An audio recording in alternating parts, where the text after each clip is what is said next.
Thousands of people attended the funeral of George Floyd in the southern U.S. city of Houston in the state of Texas. In North Carolina, Minneapolis, and many other cities across the U.S., there were memorial services held for Floyd which demanded justice for him and his family. Hundreds of people bid their final goodbye to George Floyd at the Fountain of Praise Church in Houston.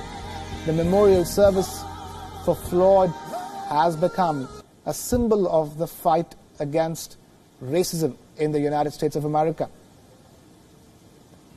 Over 6,000 people either stood in silence or knelt down praying as Floyd's body, dressed in a brown suit, laid open in a golden-colored casket. As for the family's wishes, Floyd was finally laid to rest next to his mother. Brothers of George Floyd, Philanese and Terrence, also spoke about their brother after the service and said how much the family was hurting due to George's death. I thinking about my brother a lot. And I tell you what, if he was told he would have to sacrifice his life to bring the world together, and I knowing he would have did it. Wow. And I mean, I love this love, and we all hurting as a family.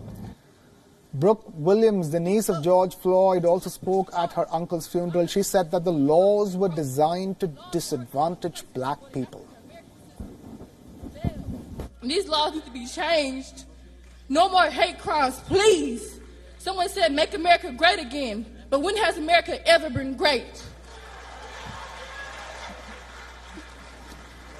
U.S. presidential candidate from the Democratic Party, former Vice President of America, Joe Biden, attended George Floyd's funeral and spoke on the need to end racial injustice in the U.S. Addressing the funeral via video conference, Joe Biden not just consoled the family and the 6-year-old daughter of George Floyd, but also convinced protesters to not lose hope in this fight.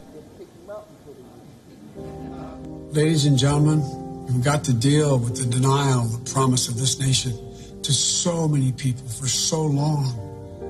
It's about who we are, what we believe, and maybe most importantly, who we want to be, to ensure that all men and women are not only created equal, but are treated equally.